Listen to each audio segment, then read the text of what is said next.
Es hat mehr als ein Jahrzehnt gedauert, bis die Bayerischen Motorenwerke in München den Versuch unternahmen, an die große Tradition der Zeit vor dem Zweiten Weltkrieg anzuknüpfen. Es geschah zunächst im Jahr 1961, als der BMW 1500 vorgestellt wurde. Und man hat dann im vergangenen Jahr diesen Weg mit dem BMW 1800 fortgesetzt.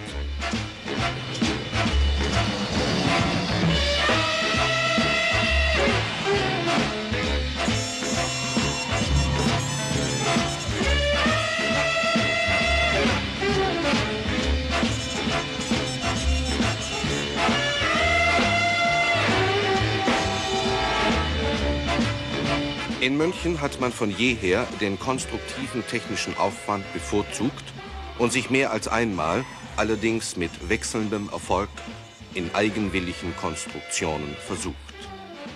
So ist auch der 1800er ein interessantes Auto, das wir den verschiedensten Testversuchen unterwerfen. Der 1800er Motor hat eine obenliegende Nockenwelle, ist um 30 Grad geneigt, schräg eingebaut und leistet 90 PS. Man hat die Möglichkeit, neu zu konstruieren und zu entwerfen, gut genutzt. Hier zum Beispiel endlich einmal eine Stoßstange, die nicht nur gut aussieht, sondern auch ihren Zweck erfüllt. Die Verarbeitung kann sich in jedem Punkt sehen lassen.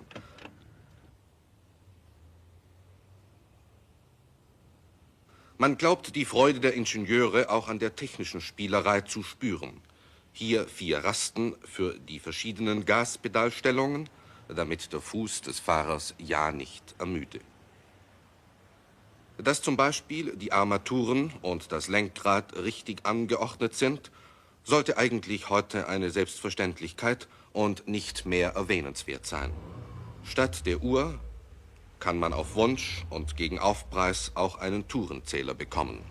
Die Anordnung des Schalthebels ist richtig, die Schaltwege scheinen uns zu lang.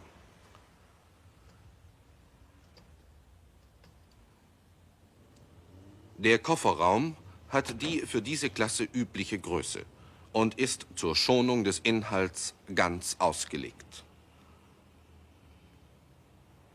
Der gute Gesamteindruck der Qualität dieses Wagens wird auch in Kleinigkeiten wie im Werkzeug bestätigt. Alles hat natürlich seine 2 Seiten und technischer Aufwand in Konstruktion und Ausstattung bringt zusätzliches Gewicht. Der BMW 1800 wiegt 1113 Kilo. Das ist für die Ausmaße dieses Wagens nicht gerade wenig. Die kurze, etwas gedrungene Form hat aber andererseits wieder Vorteile, wie es sich beim Wenden beweist. Der Wendekreis ist mit 10 Metern erfreulich klein und bietet die wesentlichste Voraussetzung, das Auto im Stadtverkehr und beim Parken gut zu manövrieren.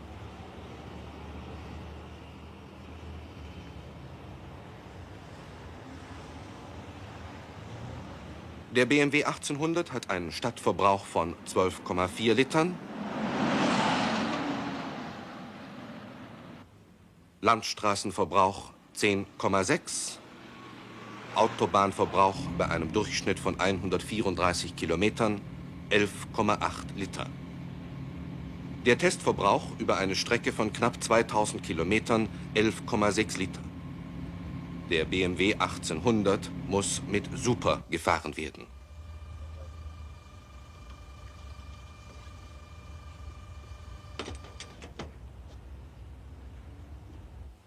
In den Tank gehen genau 53 Liter. Das ergibt einen Aktionsradius von rund 450 Kilometern.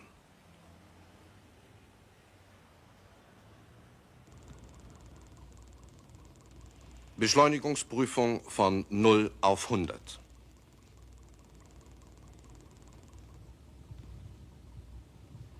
Messung beginnt.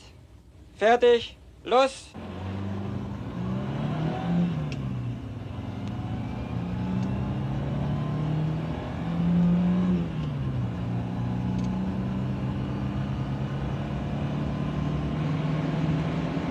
(12,9 Sekunden). Das ist ein ausgezeichneter Wert.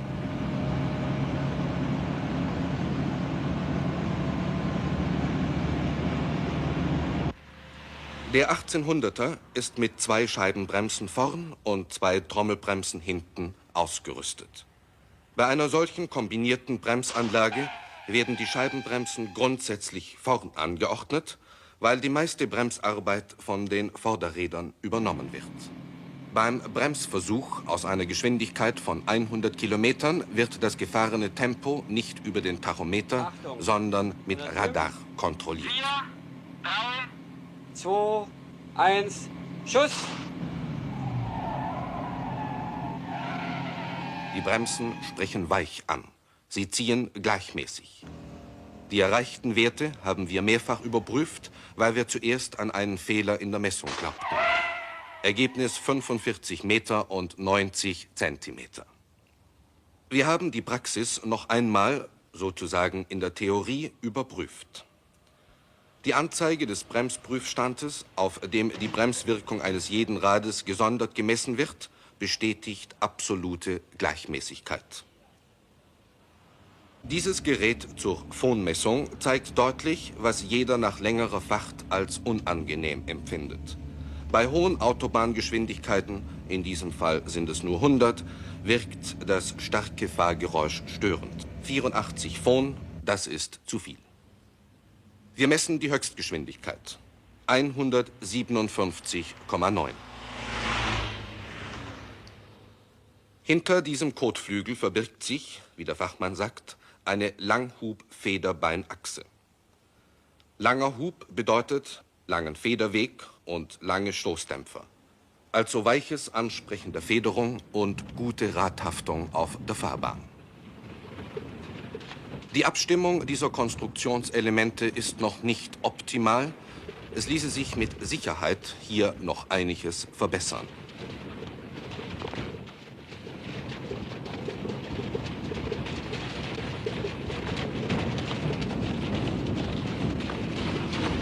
Die Hinterachse ist Einzelrad gefedert. Die Räder sind exakt an quer zur Fahrtrichtung gelagerten Dreieckslenkern geführt, mit Schraubenfedern weich gefedert, in denen eine Gummiluftzusatzfeder untergebracht wurde. Das hat in der Praxis zum Beispiel die Auswirkung, dass sich gleichgültig, ob der Wagen beladen oder nicht beladen ist, Spur und Sturz der Hinterräder nicht verändern. Der BMW hat in jedem Fall einen gleichbleibenden Minussturz. Das heißt X-Stellung der Hinterräder, die, wie auch der Rennwagenbau zeigt, für eine erstklassige Straßenlage mitverantwortlich sind. Die weiche Federung mit langen Wegen hat zur Folge, dass sich die Karosserie bei scharfem Kurvenfahren stark neigt.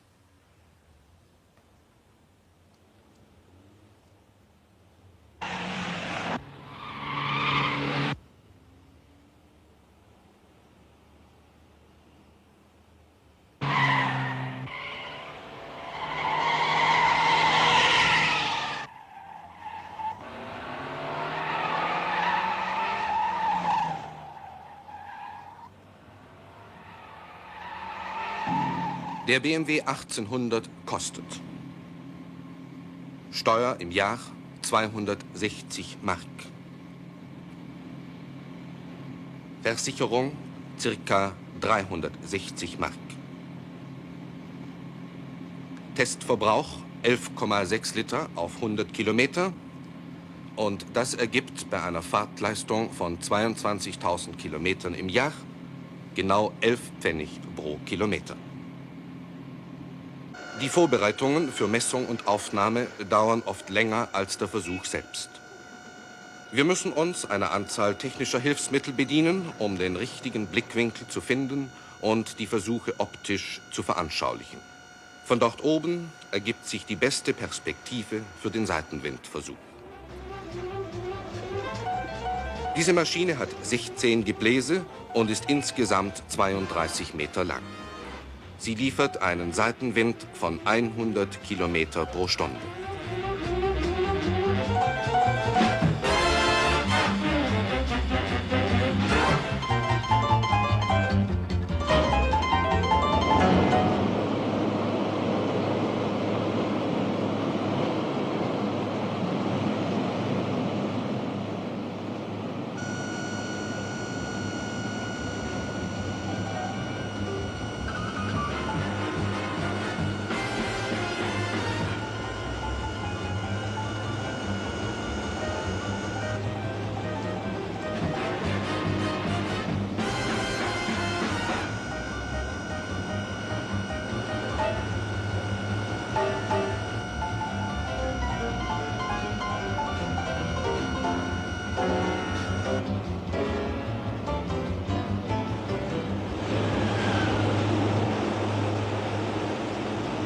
Vorbeifahrt im 100-Kilometer-Tempo mit blockierter Lenkung.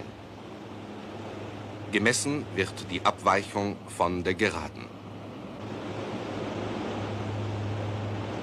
Der BMW ist hier ordentlicher Durchschnitt, 2,1 Meter Abweichung. Die Konstrukteure der Automobilwerke sind vor die Aufgabe gestellt, nicht nur den verschiedensten Bedürfnissen und Ansprüchen des Publikums gerecht zu werden, sondern sie haben auch den klimatisch bedingten Unterschieden zu genügen. Es ist nicht gerade die Stärke des BMW 1800, dieses Fahren in Schnee und auf Glatteis. Er erreicht hier guten Durchschnitt, aber nicht mehr. In diesem Zusammenhang war es höchste Zeit, dass auch die deutsche Reifenindustrie etwas zum Thema Sicherheit im Winter beizusteuern sucht. Den normalen Winterreifen gibt es ja schon lange. Er ist auf Glatteis unbrauchbar, manchmal sogar gefährlich. Erst die Kombination des Winterreifens mit Spikes ist eine entscheidende Verbesserung auf diesem Sektor. Der Spike-Reifen erhöht die Haftfähigkeit auf Schneeglätte und Eis erheblich. Er verkürzt den Bremsweg bis zu 50% und trägt damit entscheidend zur Sicherheit bei. Der Querschnitt zeigt deutlich die Verankerung des Spikes. Ein Weicheisenkern mit einem Hartmetallstift, der durch sorgfältige Versuche in seiner Abnutzung auf den Verschleiß des Reifens abgestimmt ist. Sie können mit einem solchen Spike-Reifen auch auf trockener Straße Dauergeschwindigkeiten bis zu 130 Kilometer fahren. Zum Kaltstartversuch haben wir den BMW eine Nacht lang im Schnee stehen lassen, bei minus 16 Grad. Das Resultat ist verblüffend. Nach ein paar Zehntelsekunden springt der Motor an.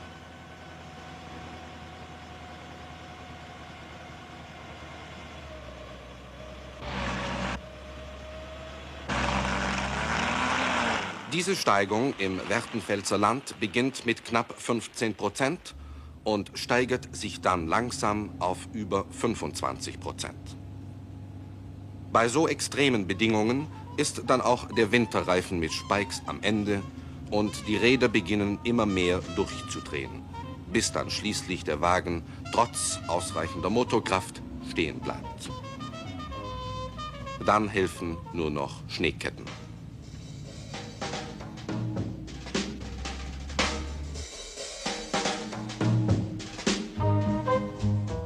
Der BMW 1800 kostet 9.985 Mark und bietet für den schnellen Fahrer eine außergewöhnliche technische Konzeption.